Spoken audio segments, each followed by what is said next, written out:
एक समय की बात है, हरियापुर नाम के गांव में लखन नाम का एक किसान पत्नी सुमित्रा और अपनी बूढ़ी माँ के साथ रहा करता था। लखन की एक छोटी सी बेटी थी जिसका नाम राधा था। लखन के घर का गुजारा बहुत मुश्किल से हो पाता था। लखन के पास एक छोटी सी जमीन थी जिस पर वह सब्जियों की खेती किया करता था और सब्जियां तैयार हो जाने के बाद उन्हें गांव के बाजार में बेच आया करता था। लेकिन उस गांव में सबसे बड़ी समस्या थी पानी की।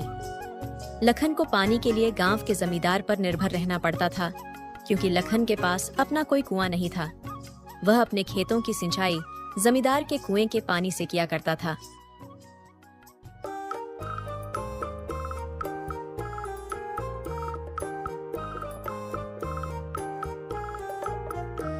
सब्जी ले लो, हरी भरी ताजी ताजी सब्जियां ले लो, केवल 20 रुपए किलो।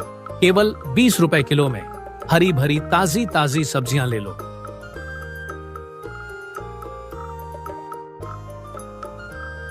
अरे लखन बेटा, कैसे हो?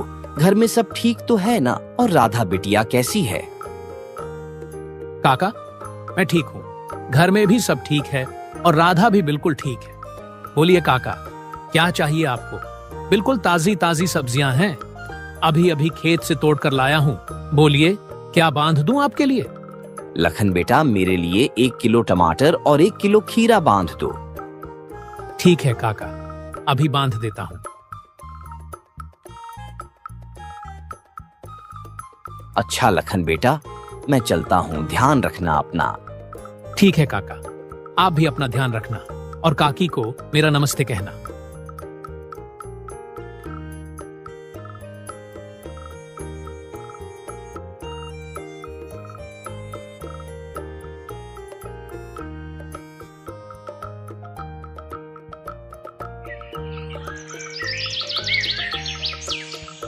सुमित्रा, आज की सारी सब्जियां भी बिक गईं। यह लो, ये पैसे संभाल के रख देना। मैं सोच रहा हूँ इस बार खेती के लिए बाजार से अच्छी गुणवत्ता वाले खाद ले आऊं। इससे हमारी सब्जियों की पैदावार और अच्छी होगी। जी, ये तो बहुत ही अच्छा विचार है। जितनी अच्छी सब्जियां होगी उतना ज्यादा लोग हमारी सब्जियां खरीदना पसंद करेंगे।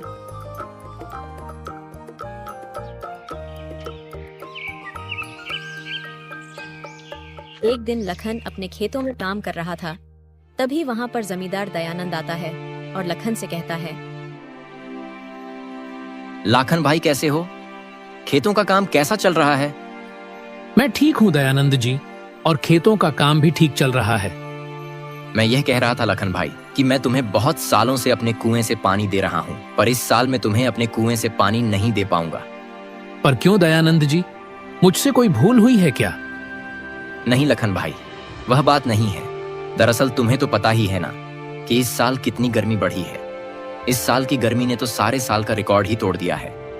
मेरे कुएं का पानी दिन प्रतिदिन सूखते जा रहा है, और अगर ऐसे में मैं तुम्हें भी पानी देता रहा तो आगे आने वाले दिनों में मेरे खुद के लिए भी पानी नहीं बचेगा। इसीलिए मैं अब तुम्हें पानी नहीं दे पाऊंगा, तुम अपना देख लेना। आप मेरे साथ ऐसा क्यों कर रहे हैं दयानंद जी? ऐसा मत करिए, भला मैं कहां से पानी लाऊंगा?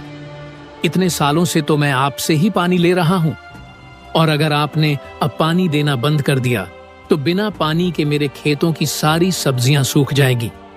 दयानंद जी, ऐसा मत कीजिए। देखो लखन, मैं भी मजबूर हूं। इस गर्मी ने सबकी हालत खराब कर दी है। मैं कुछ नहीं कर सकता, तुम अपना देख लेना।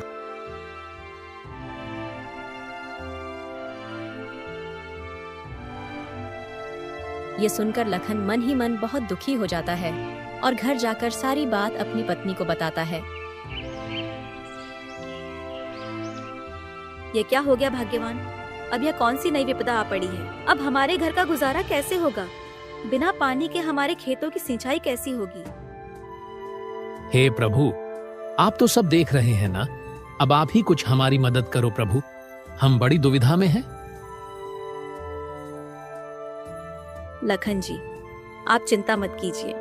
एक बार मैं दयानंद जी से बात करके देखती हूँ। यह कहकर सुमित्रा जमींदार से मिलने उनके घर की ओर निकल पड़ती है।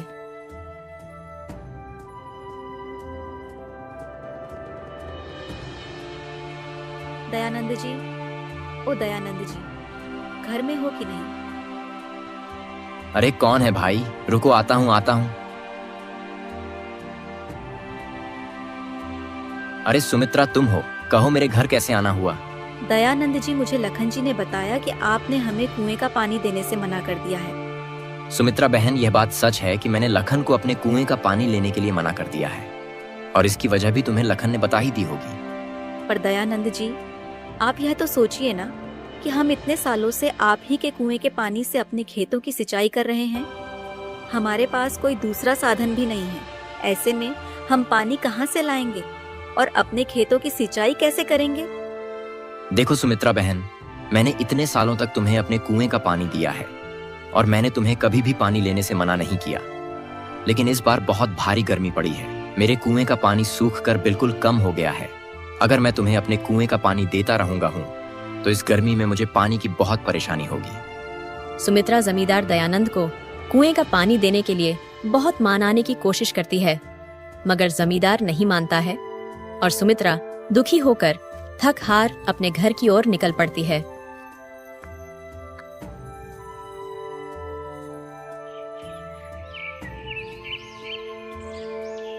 क्या हुआ सुमित्रा?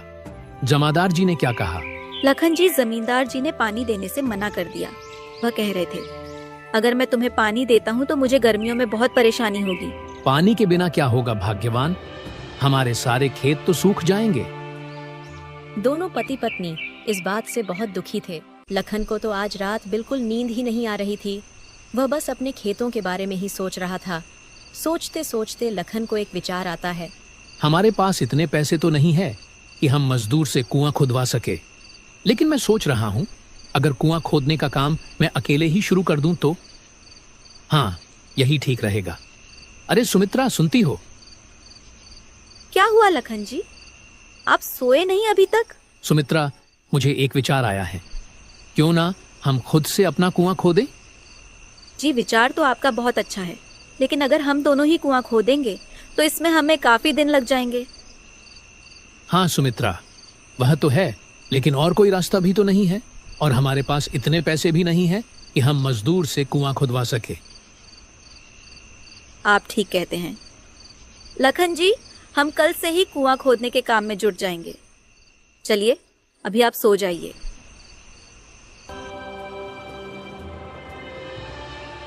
अगले दिन दोनों अपने खेतों के पास जाते हैं और वहां पर कुएं खोदने का काम शुरू कर देते हैं।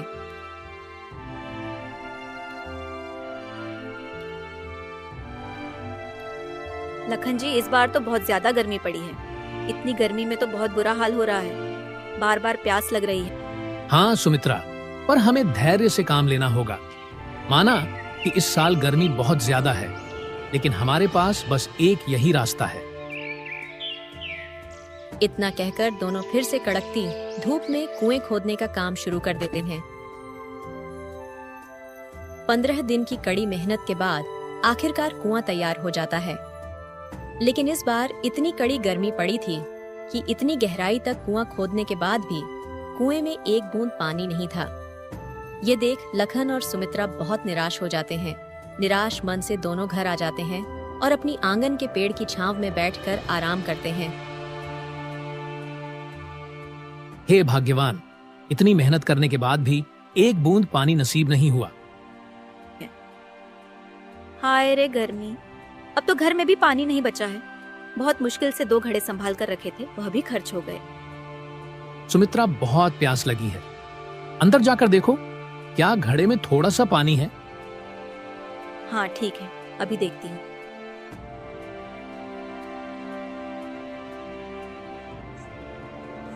घर में बहुत थोड़ा सा ही पानी बचा था। सुमित्रा पानी का ग्लास लेकर बाहर आ जाती है।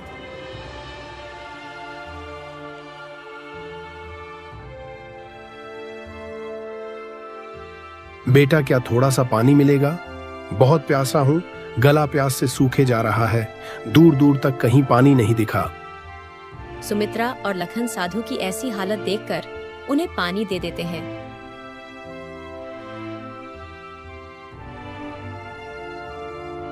मुझे माफ करना बाबा, हम गरीबों के पास इतना भी नहीं है कि पानी के साथ आपको कुछ मीठा दे दे।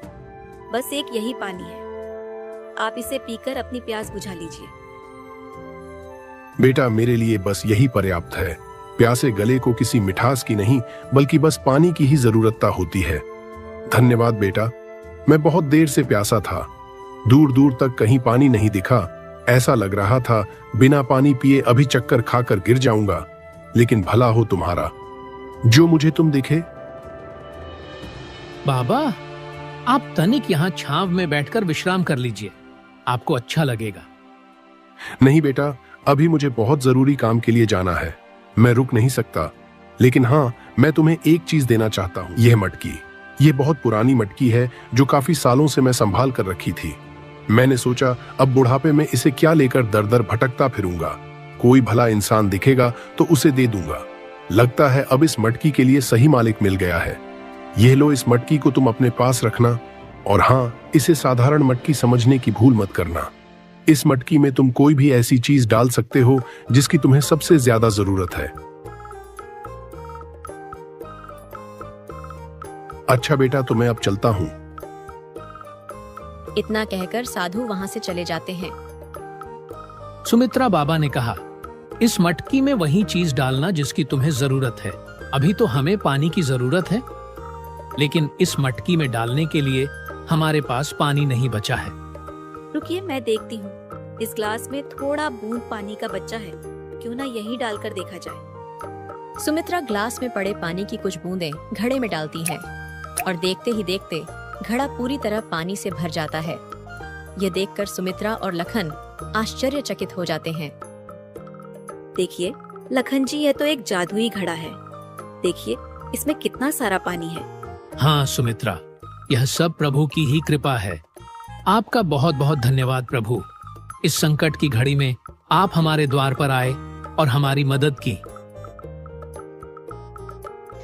अगले दिन लखन और सुमित्रा दोनों अपने खेतों पर काम के लिए निकल जाते हैं और अपने साथ में पानी की मटकी भी ले जाते हैं। सुमित्रा पानी की मटकी को कुएं के ऊपर रख देती है और दोनों अपने काम में लग जाते हैं।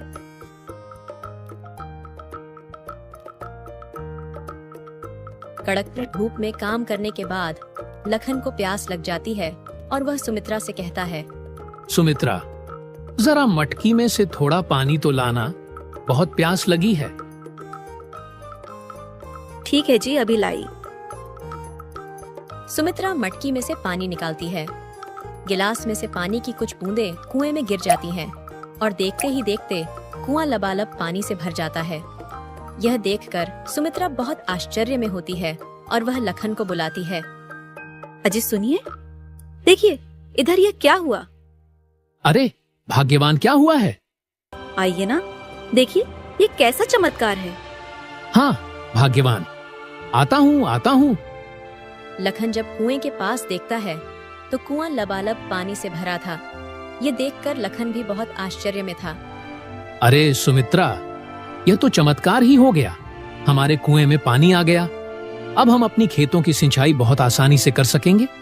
लेकिन सुमित्रा, मुझे लगता है इस खुशखबरी को हमें पूरे गांव में बांटना चाहिए, क्योंकि इस साल भारी गर्मी पड़ी है। लोग भी गर्मी से बहुत परेशान है और खासकर इस गर्मी में पानी से। मुझे लगता है हमें लोगों को बताना चाहिए और उनकी पानी की जरूरत को पूरा करना चाहिए। हाँ, और अब इस गर्मी में हमें पानी की समस्या भी नहीं होगी। हाँ जी, आप बिल्कुल सही सोच रहे हैं। लखन अपनी कुएं की बात पूरे गांव वालों को बताता है। मेरे प्यारे मित्रों और भाइयों, मैं जानता हूँ कि हमारे गांव में इस बार बहुत पानी की समस्या हो गई है।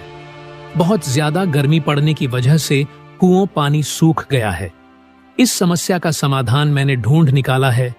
मैंने एक कुआं खोदा है और उसमें बहुत सारा पानी है और मैं चाहता हूं कि मेरे साथ साथ आप गांव वासी भी उसे पानी का इस्तेमाल करें। अरे लखन भाई, आपका बहुत बहुत धन्यवाद। हम काफी दिनों से पानी से परेशान थे। हमारे भी कुएं सूख गए हैं। लखन भैया, मैं भी पानी के लिए कई दिनों से परेशान थी। आपने इस समस्या का हल निकाला है। भगवान आपका हमेशा भला करेगा। धीरे धीरे गर्मी बहुत बढ़ती जा रही थी। गांव के सारे कुएं सूखे जा रहे थे। अब गांव में केवल एक ही कुआं था जिसमें पानी था। वह था लखन का कुआं। गांव के लोग लखन के कुएं से पानी ले जाया करते थे वहीं दूसरी तरफ अब जमींदार का कुआं बिल्कुल सूख चुका था। उसके कुएं में एक बूंद पानी नहीं बचा था, जिसकी वजह से जमींदार बहुत परेशान हो गया था। तभी जमींदार को कहीं से खबर लगती है कि लखन का भी एक हुआ है और सारे गांव वाले वहीं से पानी भर रहे हैं।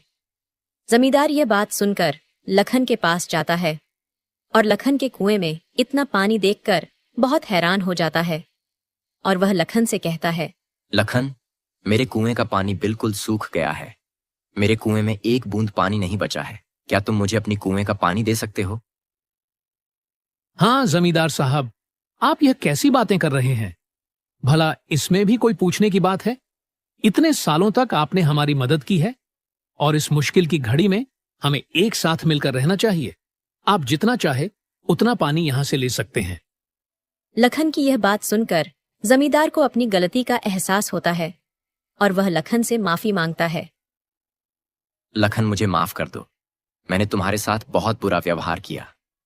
इस मुश्किल घड़ी में मैंने तुम्हारा साथ छोड़ दिया था, लेकिन तुमने मेरा साथ नहीं छोड़ा। धन्य हो तुम्हारे जैसे लोगों का। तुम्हारे जैसे लोगों की वजह से इस धरती पर अच्छाई अभी जिंदा है।